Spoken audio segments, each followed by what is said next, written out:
ekonominya, motif ekonominya yang di depan, senjatanya di belakang. Tantangan-tantangan termasuk tekanan tarif Trump ini, kita harus beradaptasi dengan itu. Tentu kita nggak bisa kaku gitu ya. Ekonomi itu ya harus menjadi bagian dari perlindungan masyarakat.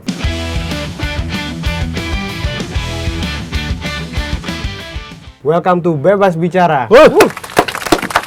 Terima kasih Bang Angga, hari ini kita kedatangan narasumber Mas Khairul Fahmi, yaitu co-founder dari Institute for Security and Strategic Studies atau ISES. Nah, mantap. kita mengundang beliau karena kita mau ngomongin soal keamanan nasional, keamanan negara dari perspektif ataupun tantangan-tantangan akhir-akhir ini, soal tantangan global ini kan kondisinya sangat ngeri-ngeri sedap. Iya, ngeri-ngeri sedap lah. Sehat Mas Fahmi. Alhamdulillah sehat. Minal aidin wal faizin. Terima kasih sudah mampir. Jadi gimana nih ngeri-ngeri sedapnya? Iya, jadi kan gini Mas Fahmi, saya mau tanya begini. Kondisi global hari-hari ini kan sangat ngeri-ngeri sedap tadi ya. Ada misalnya perlambatan ekonomi di tingkat global. Kemudian juga perang di mana-mana nih. Di Timur Tengah misalnya Iran memanas ya kan. Kemudian juga Rusia Ukraina juga belum usai begitu kan. Nah, Indonesia ini kan ada di tengah-tengah, ada di Pasifik gitu, yang memang nantinya juga tidak menutup kemungkinan kita akan mendapat imbas dari itu semua. Iya. Ya kan. Kemudian terakhir soal Trump tarif misalnya. Kita juga kena tarif tersebut tuh, kena tarif resiprokal sebesar 32%. Walaupun sekarang Trump menahan lah 90 hari kurang lebih kan, belum berlaku artinya tarifnya. Nah, dari kondisi itu semua, bagaimana Mas Fahmi melihat atau menerjemahkan peristiwa-peristiwa itu gitu, dan efek bagi Indonesia nantinya seperti apa kira-kira Gus? Iya, ini Indonesia, dunia ini kan sedang tadi ya shockwave ya, ada guncangan struktural besar-besaran ini ya. Perang tarif gitu ya, antara Amerika Serikat dan Tiongkok. Ini kan istilahnya manifestasi dari repolarisasi global. Kalau ini adu kuat, adu barisan gitu kan, dan mereka tidak ini negara Amerika saja melawan Tiongkok saja gitu kan, tapi melibatkan proksi-proksinya, melibatkan berbagai macam instrumen gitu ya, yang kemudian kalau saya melihat ini tidak hanya kemudian mengganggu perdagangan gitu, tapi juga ini bisa berpotensi merombak tadi arsitektur keamanan ekonomi internasional gitu ya. Nah, terutama ya dengan tarif Trump ini ya, ya produk ekspor Indonesia jelas sangat terdampak ya, terutama sektor-sektor yang padat karya nih, tekstil ya, sepatu, sandal segala macam, terus kemudian furniture. Ini kan kemudian nggak bisa dibaca hanya dengan mengamati kebijakan-kebijakan teknisnya gitu ya. Kalau bagi saya yang selama ini ya mau bicara apapun itu perspektif keamanannya nggak lepas gitu ya. Ini bagi saya ini senjata geopolitik baru ya, di zona perang abu-abu gitu ya. Nah, zona perang abu-abu itu kan instrumennya terutama kalau sekarang ya ekonomi gitu ya. Ekonomi yang menurut pelakunya gitu ya, kemudian ini bisa efektif ya, membuat kita menghegemoni, mengkooptasi satu negara tanpa harus mengeluarkan tembakan, tanpa harus nembak, tanpa harus berdarah-darah gitu ya, tapi efektif gitu ya. Nah ini kan bedanya kemudian kalau dulu zaman VOC lah gitu ya, kolonial zaman kolonial, ketika negara-negara besar datang ke Indonesia itu kan mereka pakai senjata untuk maksa kita berdagang dengan mereka, gitu.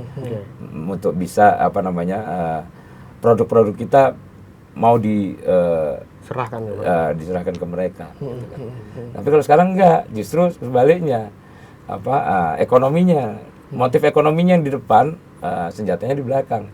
Senjata hanya digunakan untuk untuk mendapat kesan galak, garang, gitu, menakutkan gitu kan. Tapi yang dipakai di depan itu instrumen-instrumen ekonomi tadi untuk menekan supaya kita ngikut, supaya kita tunduk, patuh gitu ya. Jadi mereka menyebutnya mitra strategis, padahal sebenarnya itu proksi gitu kan.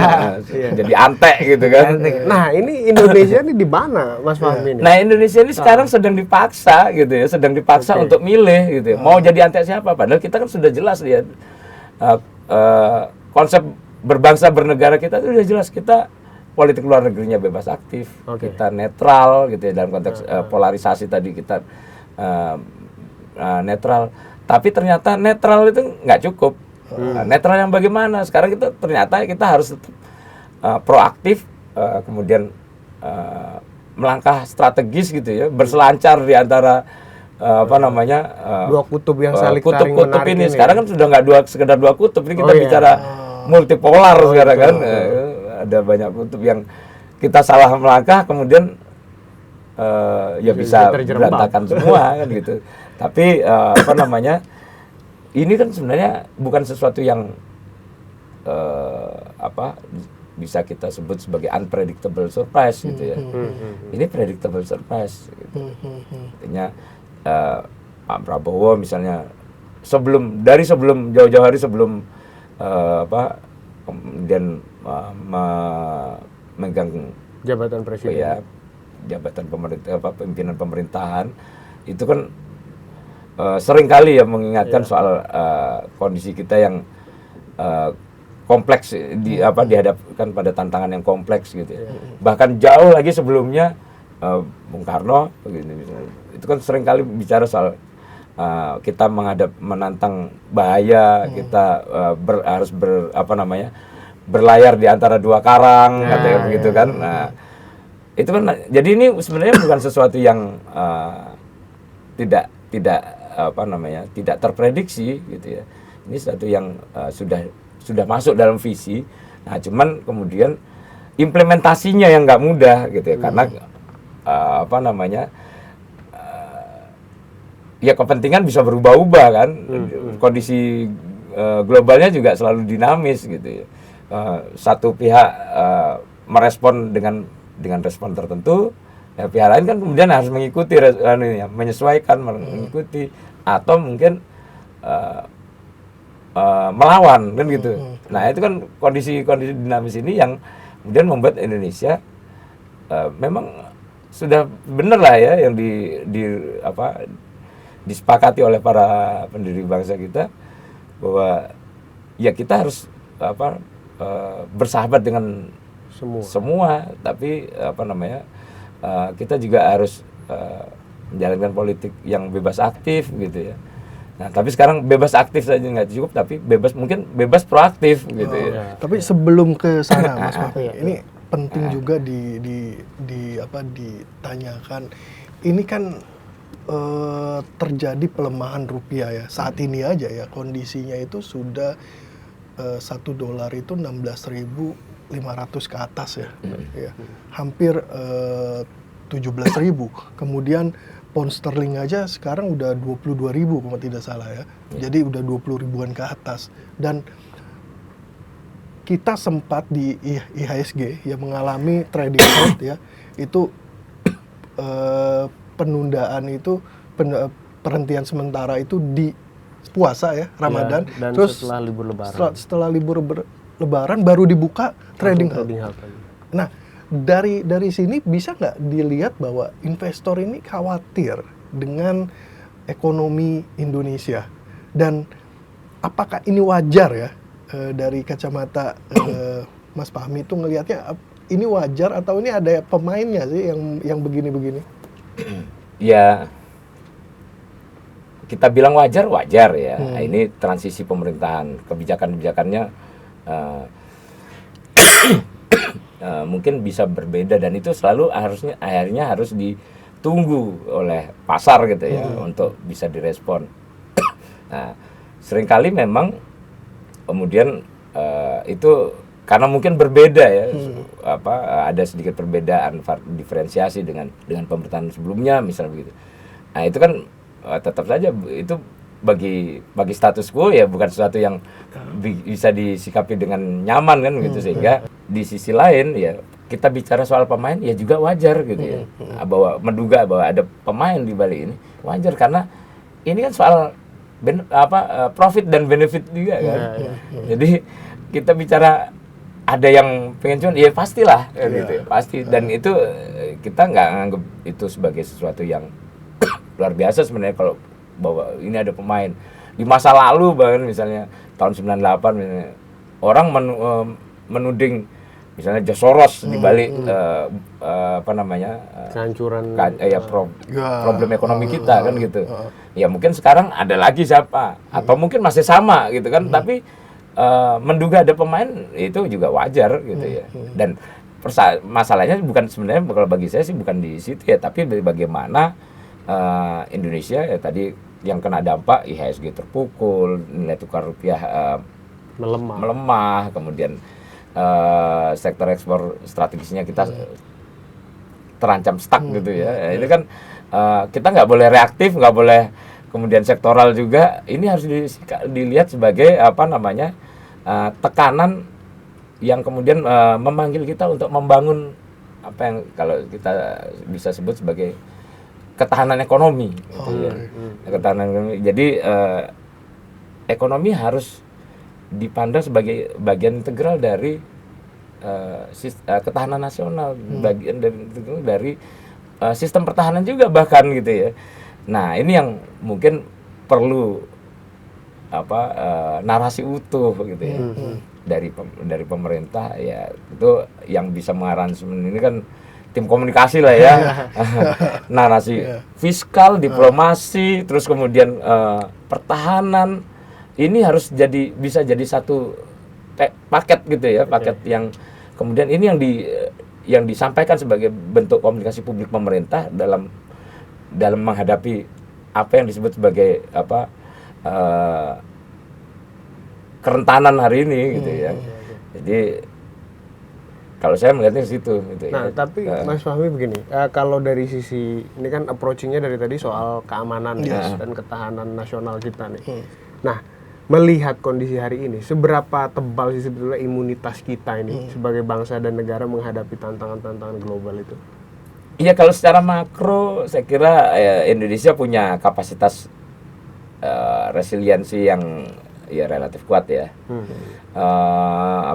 Stabilitas fiskal tadi, cadangan devisa kita sehat, terus kemudian inflasi sebenarnya relatif terkendali gitu kan. Tapi itu aja nggak cukup sebenarnya kalau kita lihat sebagai indikator ya. Karena ada tekanan-tekanan tadi yang sebenarnya jauh lebih kompleks gitu ya. Juga jauh lebih strategis gitu. Siapa yang mengira tarif Trump itu kemudian bisa berdampak kemana-mana? Tapi kemudian kita juga melihat hari-hari ini bahwa apalagi ada sebelum itu berlaku efektif ada jeda 90 hari. Ini kan kayak dia ngasih kebijakan tapi membuka kesempatan untuk negosiasi, untuk kita berpikir kemudian menyiapkan langkah-langkah. Ini kayak orang main catur gitu kan, akhirnya nggak ada batasan ini berapa menit gitu. Ini kasihnya longgar banget, 3 bulan kita harus kasih deadline 3 bulan lah kan gitu untuk kemudian ini berlaku efektif. Nah, dalam waktu 3 bulan ini kita masih bisa punya ruang lah ya untuk merenungkan langkah memikirkan langkah, menyiapkan pondasi-pondasi, kaki-kaki tadi kan. Tapi nggak lama-lama gitu kan. Ya udah dia nungguin kayak orang main catur gitu kan. Membenarkan tadi yang di awal Mas Fahmi bilang bahwa itu kan sebuah tekanan kan artinya kan, dan kita dipaksa untuk berdamai, bernegosiasi lah. Nah, ini yang saya sebut sebagai ancaman asimetris gitu ya. Dalam konteks ini ya, ancaman asimetris ini Amerika kan kayak dia merasa dia superior dibanding kita ya, sehingga dia ya itu tadi kalau main catur dia posisinya santai, udah merasa paling unggul 90 hari ya. Siap ini pokoknya bisa matiin pion saya atau matiin saya dalam waktu 90 hari saya kasih diskon. Kayak gitu ya ini kan. Kesannya begitu. Jadi ini yang mungkin kalau kita merespon ini dengan reaktif, panik misalnya, terus kemudian sibuk mengeluh gitu, ya nggak selesai nih. Waktunya berjalan, tapi kita nggak ketemu rumusan baru untuk bisa Mas Fahmi, arah dari kebijakan ekonomi dari tim Prabowo menurut Mas Fahmi sudah oke? Sejauh ini kan on the track lah ya. Cuman memang kan problemnya ini, apakah ini tersosialisasikan dengan baik, terkomunikasikan dengan baik, ya. Masyarakat kan nggak tahu persis ya apa yang terjadi, dinamikanya seperti apa. Nah inilah, dan mereka memberikan ketenangan, ya tentu harus deliver nih anunya ya, apa yang dilakukan pemerintah, apa yang direncanakan, ya itu kan harus deliver, sehingga saya kira tantangannya bukan soal apakah ini on the track atau tidak, tapi apakah ini sudah bisa, apakah yang dilakukan ini sudah bisa mengurangi kekhawatiran masyarakat misalnya, kan itu gitu. Penting. Ya, kecemasan pelaku pasar misalnya. Ini kan penting. Ya, sehingga kalau on the track tapi pasarnya tetap bergejolak karena nggak terima pesan apapun gitu kan, ya apapun yang on the track tadi bisa terganggu juga gitu ya. Jadi menurut Mas Fahmi, pasar dan publik melihatnya seperti apa nih? Ya ini kan kita dibilang beruntung, dibilang kurang beruntung juga bisa ya. Artinya ini kan pemerintahan yang baru mulai berjalan ya, sehingga pasar juga, pelaku pasar, masyarakat ini kan juga belum sepenuhnya kenal ya karakter dari percaturan itu yang dari percaturan ini, sehingga mereka masih nebak-nebak. Oh nanti kira-kira kalau sudah lama kan ini bisa ketahuan nih. Betul. Oh kira-kira dia akan begini, dia akan begitu. Nah ini sekarang kan tantangannya pasar belum bisa sampai ke situ. Artinya masih sangat spekulatif ketika melihat apa yang akan dilakukan Pak Prabowo kan. Tapi sebenarnya kan kalau kita mau tracing dari jauh-jauh hari ya, apa yang statement Pak Prabowo sebelum menjadi presiden, sebelum sampai hari ini, terus kemudian juga bicara visi-visi yang dia sampaikan di Asta Cita misalnya begitu kan. Saya kira masih kelihatan ya, setidaknya ya itu dia memastikan bahwa yang terjadi hari ini bukan unpredictable, bukan sesuatu yang unpredictable. Ini sesuatu yang terprediksi, tapi sekaligus ini juga sesuatu yang harus disikapi secara strategis gitu ya. Nah, menurut gitu, Mas Fahmi ini dengan kondisi tadi, Pak Prabowo dan pemerintahannya ini akan melunakkah, atau ya kan kampanye yang dilakukan ya kita harus berdikari ya kan, terus juga menjadi macan Asia dan lain sebagainya lah. Maksud saya dalam konteks ini, apakah kita akan melunak misalnya dengan strategi-strategi yang dilakukan Amerika, atau ya kita tetap mengedepankan kepentingan nasional kita begitu? Kepentingan nasional pasti harus diutamakan ya, pasti harus diutamakan. Terus tujuan yang ingin dicapai itu juga harus diutamakan. Tapi itu kan bukan proses yang instan. Ini maraton, artinya ini proses yang berjalan dalam jangka menengah sampai jangka panjang kan gitu. Sementara jangka pendeknya juga harus dipikirkan. Jadi saya kira bukan melunak, tapi fleksibilitasnya yang diperkuat.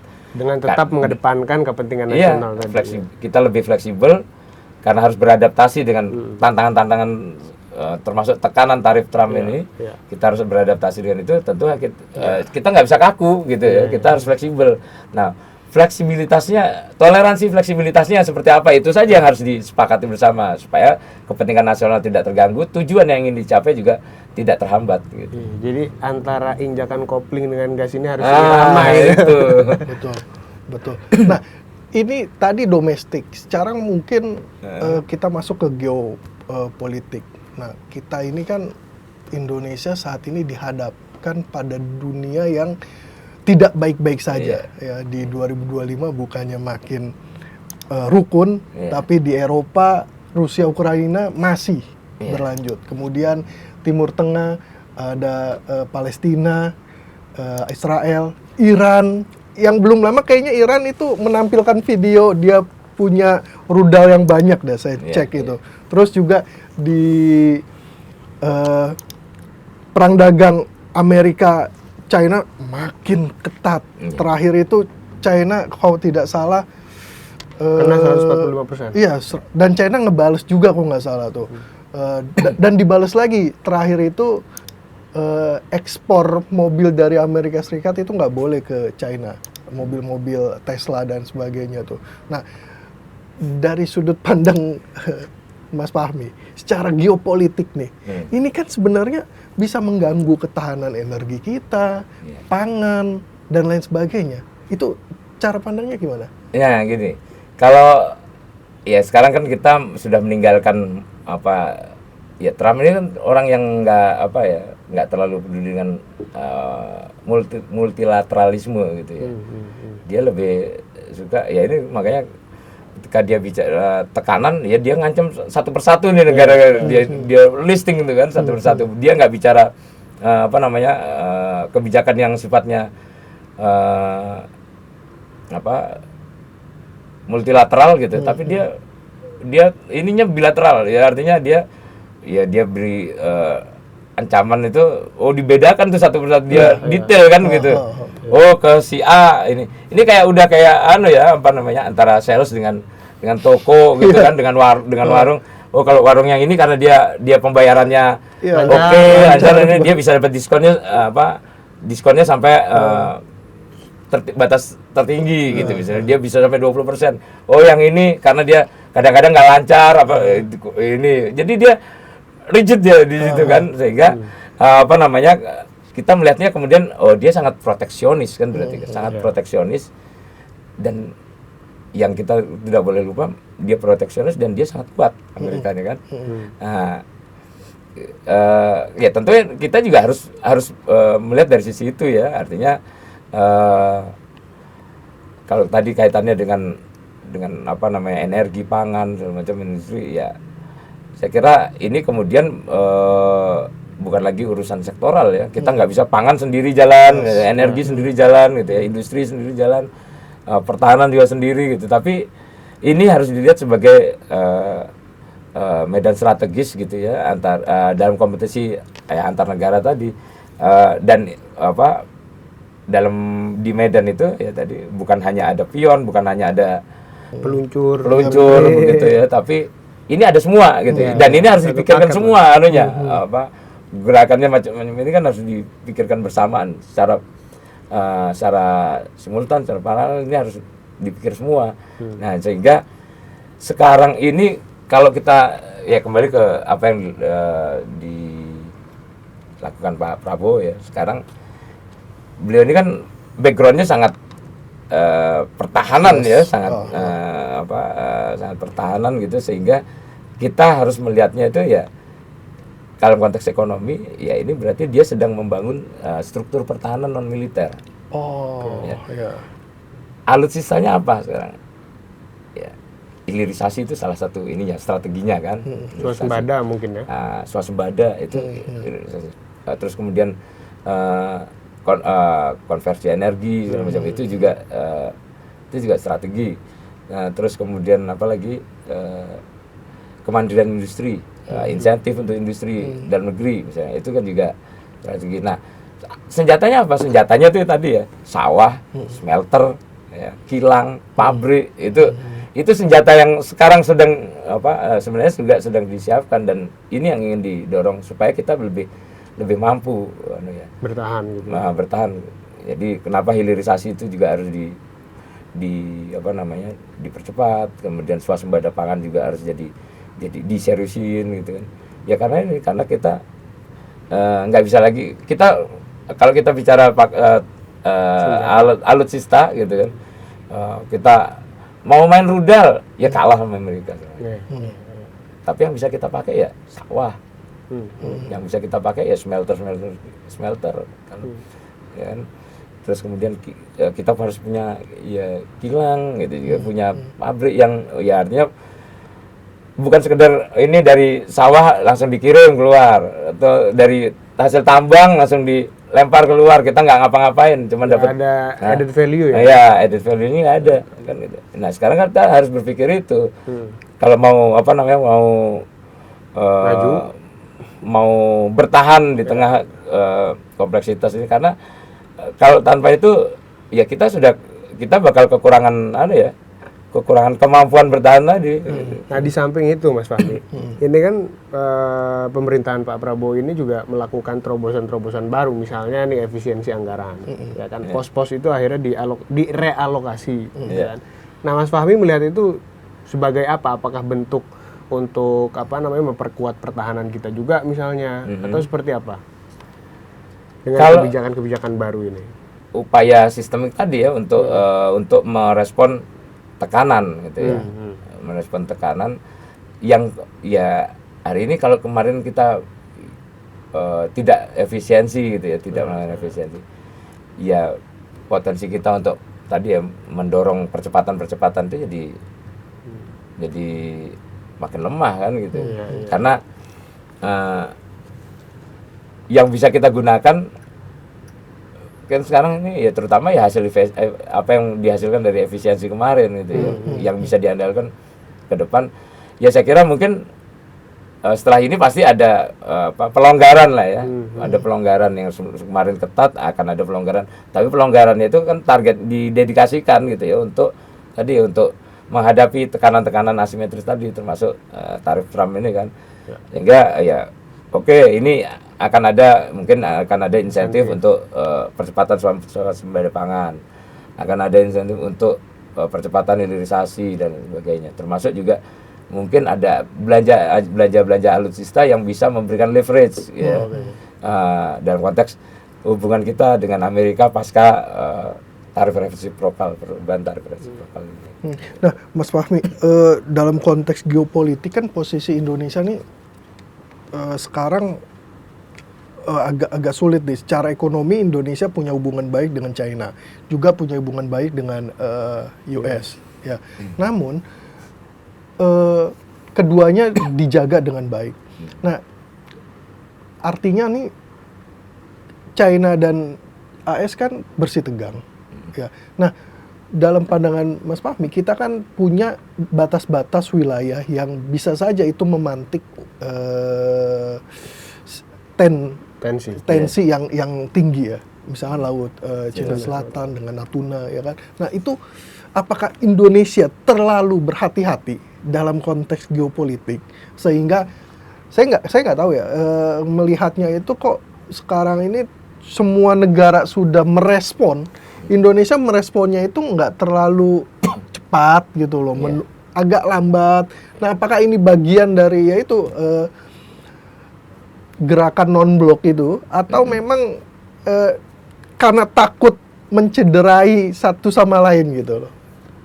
Iya, kalau sekarang kita nggak bisa ya bilang ini karena takut mencederai salah satu. Ini pasti akan berpotensi ya mencederai salah satu ya.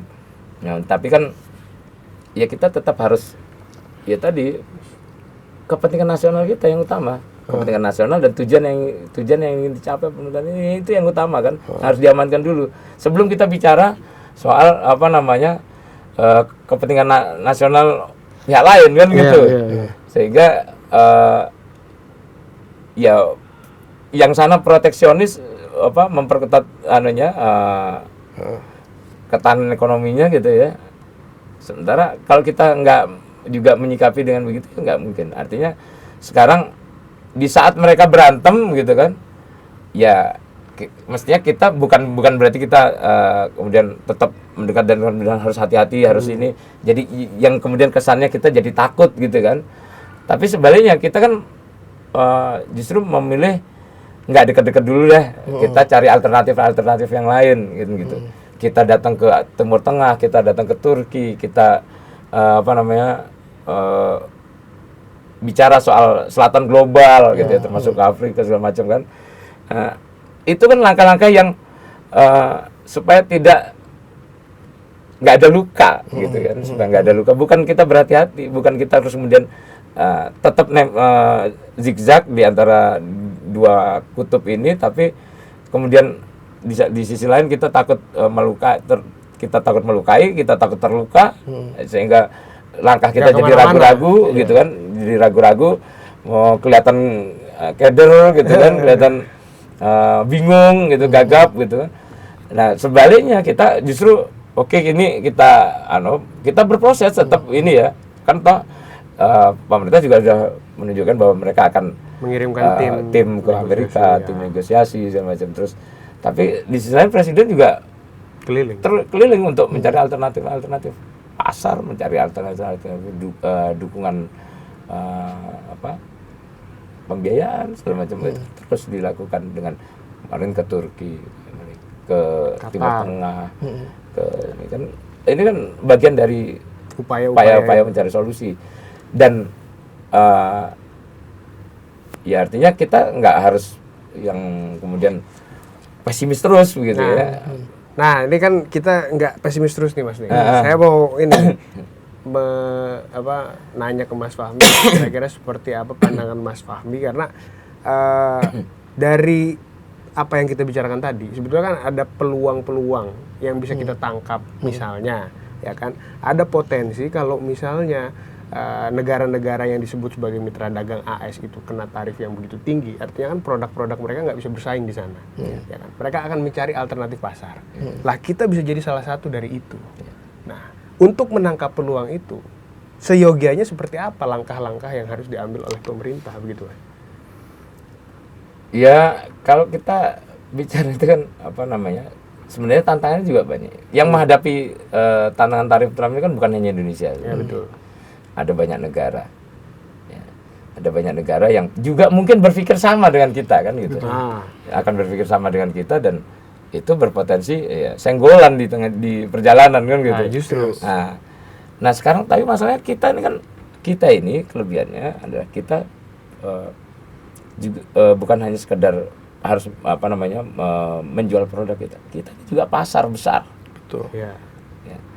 Ini yang ini memungkinkan kita membangun aliansi alternatif untuk dulu ya zaman ekonomi masih sederhana itu kan kita memulai bisnis itu dengan barter, ya kan, dengan barter baru kemudian kita mengenal mata uang, kemudian menjadi semakin kompleks lah ekonomi gitu. Ya kita mestinya kita juga berpikir begitu, dan itu saya kira yang dipikirkan oleh Pak Prabowo dengan mencari alternatif tadi. Tentunya kita bukan hanya kemudian jualan, tapi juga apa yang bisa kita beli dari pihak lain kan gitu yang kita bisa. Yang tentunya kemudian itu memang bermanfaat. Kita dapat pasar, kita juga bisa dapat barang yang dibutuhkan. Dan yang terpenting kita dapat kolaborasinya, itu yang sekarang sedang dijalankan. Dan satu hal lagi, investasi bisa masuk. Nah kita, itu kan? Investasi bisa masuk karena negara-negara seperti Timur Tengah misalnya, ya mereka nggak terlalu ini ya dengan tarif Trump ya mungkin ya. Duitnya juga masih banyak, masih kaya nih kan. Tapi mereka kan minim sumber daya pangan misalnya, minim soal ada banyak hal yang dibutuhkan Timur Tengah itu kita bisa sediakan kan misalnya. Itu kan itu bisa jadi peluang kalau kita manfaatkan. Dan kalau dari sisi Amerika kan ya sepanjang kita nggak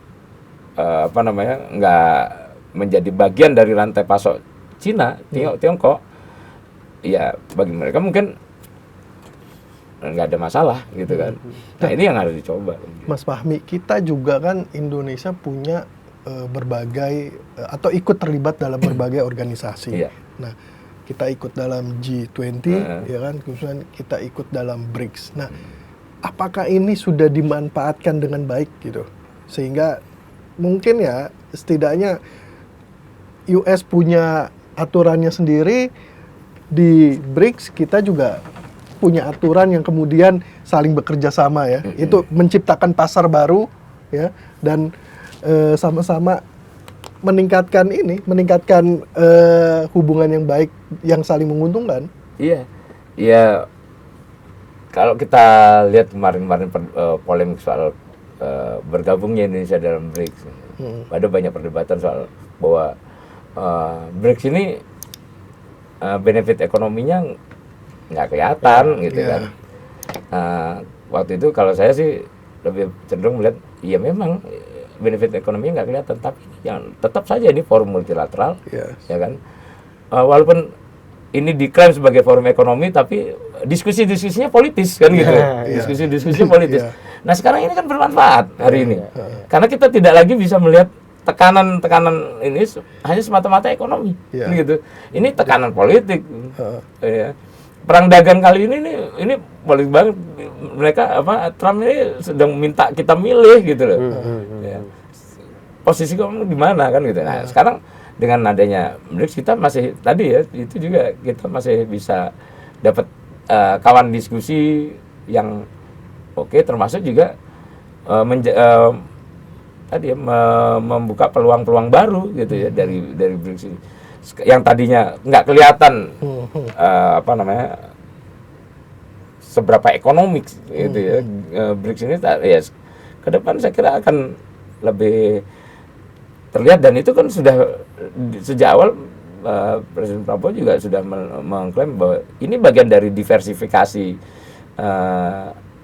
langkah tadi ya, diversifikasi langkah supaya kita nggak harus terus-terusan memilih antara China dan Amerika.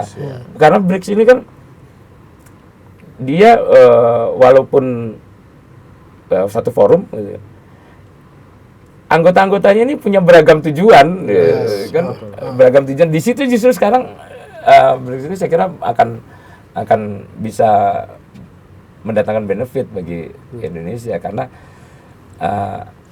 kita nggak melalui BRICS kita nggak harus berurusan langsung dengan Tiongkok misalnya yang tadi yang kita diidentifikasi sebagai bagian dari rantai pasoknya gitu kan, tapi kita bisa berurusan dengan negara-negara yang mungkin sebelumnya tidak terlalu terjangkau oleh kita melalui forum ini kan. Kurang lebih kira-kira BRICS ini bisa jadi alternative choice ya bagi Indonesia ya Mas ya. Iya. Untuk membangun. Iya, cuman mungkin yang tadinya pesimisme itu masih ada ya, mungkin perlu di dalam negeri ya terkait BRICS ini. Bahkan kalau kita lihat ya banyak diplomat kita juga masih pesimis dengan forum yang namanya BRICS ini, tapi ya hari ini saya kira kita nggak usah lagi berdebat soal ini akan menguntungkan atau tidak, tapi ya bagaimana ini supaya bisa menguntungkan gitu, kita diskusinya begitu. Gitu. Berarti kalau kita lihat dari sudut pandang ekonomi, Indonesia tuh bisa jadi negara superpower.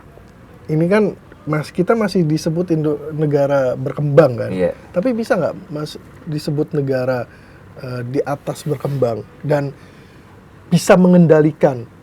China sudah membuktikan, kemudian yang lain-lain. Nah Indonesia nih, kalau menurut saya ada potensi nggak ke arah sana? Mungkin berapa puluh tahun lagi, karena kita juga punya kapasitas kalau menurut saya ya.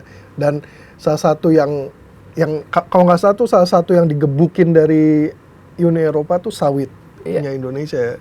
Nah itu kadang kan kalau negara super ingin menuju ke negara yang oke itu kan digebukin terus, ya kan? Nah kita bisa nggak menjadi negara itu? Apa kita punya modal yang cukup? Ya secara SDM, SDA kita oke ya. Kita kemudian secara geopolitik juga ini kawasan yang strategis. Kita ada di tengah-tengah kawasan yang strategis. Ya. Kita di perlintasan utara selatan lah kita ini ya. Nah, di atas kita ini Katulistiwa, orbit ada di sini semua gitu ya. Artinya secara modal kita lebih dari cukup ya untuk menjadi negara besar gitu ya. Cuman kan kemudian kalau kita bicara target menjadi negara upgrade menjadi tidak sekedar menjadi negara berkembang, nah ini kan soal kemudian ini soal indikator. Ini soal apakah kita apakah menguntungkan ketika kita diklaim atau dicap sebagai negara maju gitu ya, bukan sekedar negara berkembang. Karena faktanya ada banyak negara yang sebenarnya bisa masuk kategori negara maju, termasuk Tiongkok misalnya kan. Ya. Nah, itu sangat maju lah, sangat ya bahkan superpower kan gitu kan. Tapi masih berusaha supaya masuk kategori negara berkembang karena fasilitas yang didapat dengan status negara berkembang itu jauh lebih banyak. Itu. Jadi saya kira ya kita harus punya tujuan untuk menjadi maju, tapi soal strategi tadi ya itu tadi kita harus cermat juga membaca. Ternyata dikasih baju, dikasih status negara maju itu nggak sepenuhnya menguntungkan kita, gitu loh. Artinya kita statusnya negara berkembang ya kayak inilah, kayak tetangga-tetangga kita gitu ya, seringkali walaupun rumahnya udah gede magrong-magrong begitu, tapi masih juga bilang aduh berat ya hidup ini gitu kan, masih bilang begitu kan. supaya ya kalau ada ini kan ada bantuan bansos mungkin masih bisa dapat gitu kan. Nah itu kita harus melihat itu juga gitu ya, karena ternyata banyak negara yang menggunakan trik itu juga supaya dia masih dapat insentif global gitu. Atau juga bisa jadi yang membuat surveinya yaitu punya kepentingan juga, makanya tetap dibilang berkembang. Nah, Mas Fahmi, saya punya pertanyaan begini. Untuk kita sebagai bangsa dan negara menghadapi fragmentasi global, kondisi geopolitik global yang tadi udah dibahas itu kan harus ada ongkos ya. Maksud saya ongkos ini begini. Artinya kita nggak mungkin ngurusin urusan luar negeri, urusan politik global, tapi di dalam negeri sendiri belum beres. Kira-kira begitu. Iya. Nah, Mas Fahmi melihatnya seharusnya langkah-langkah pemerintahan Prabowo ini seperti apa untuk mengamankan kondisi dalam negeri kita ini, Mas? Iya, yang kalau di dalam negeri ya kita harus jelas ya tadi saya katakan mulai awal Prabowo menyiapkan langkah-langkah itu ya untuk supaya kita bukan lagi menjadikan ekonomi itu sebagai sekedar mendatangkan keuntungan atau manfaat, tapi untuk melindungi. Konsepnya itu ya kita bicara karena beliau ini kan visi hankamnya yang sangat kuat ya, sehingga narasinya kemudian ekonomi itu ya harus menjadi bagian dari perlindungan masyarakat, perlindungan rakyat, jadi bagian dari ketahanan negara gitu kan. Sehingga kemudian langkah-langkah yang dilakukan ya pertama ekonomi kebijakan-kebijakan ekonomi itu harus menjadi bagian dari strategi keamanan juga kan gitu. Supaya jangan sampai akhirnya kan pikirannya adalah bagaimana supaya kebijakan ekonomi yang akan dikeluarkan, akan dijalankan itu tidak sampai mengganggu stabilitas misalnya gitu, atau mengganggu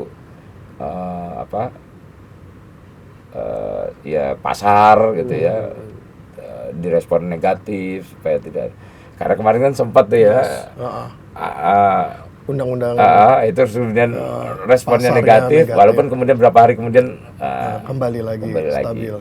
Nah, saya kira ini yang kemudian kita harus bicara bahwa tadi sawah smelter dan sebagainya itu harus menjadi bagian dari redistribusi kekuatan ekonomi kita gitu kan. Nah, untuk domestik kan itu yang kalau jangan sampai ada yang nggak kebagian dari proses redistribusi ini kan nggak kebagian, terus kemudian itu jadi gaduh, jadi berisik. Ini yang saya kira ini yang dilakukan oleh Pak Prabowo adalah menjaga ini ya, supaya dalam redistribusi ini nggak ada masalah gitu ya. Nah masalahnya, tapi ada masalah dengan nggak ada masalah ini kan. Ini kesannya kita jadi mungkin akan kesannya konservatif di satu sisi, padahal ini yang dilakukan mungkin kalau saya lebih melihatnya namanya strategic balancing gitu ya. Antara domestiknya diamanin, tapi keluarnya juga diberesin gitu. Dan mungkin satu juga nih, menterinya jangan gaduh. Ya. Ya kalau soal menterinya jangan gaduh kan sejak awal kan kalau kita lihat Pak Prabowo sudah berkomitmen bahwa akan ada evaluasi yang terus-menerus terhadap kinerja dan performa dari Menteri-menterinya. dari kabinetnya kan gitu. Sehingga ya kalau ada yang begitu ya saya kira atas nama itu tadi ya ketahanan kita ya yang gaduh, yang kontraproduktif ya tentu harus dievaluasi dengan serius gitu. Oke. Baik Mas Fahmi, terima kasih sudah hadir di sini. Thank you Bang Arsy. Baik, kawan-kawan semua, kita sudah menikmati perbincangan yang sangat dalam ya dengan narasumber kita. Kita akan ketemu lagi dengan narasumber dan tema yang berbeda di Bebas Bicara. Salam Bebas Bicara. Thank you Mas Fahmi. Terima kasih Mas.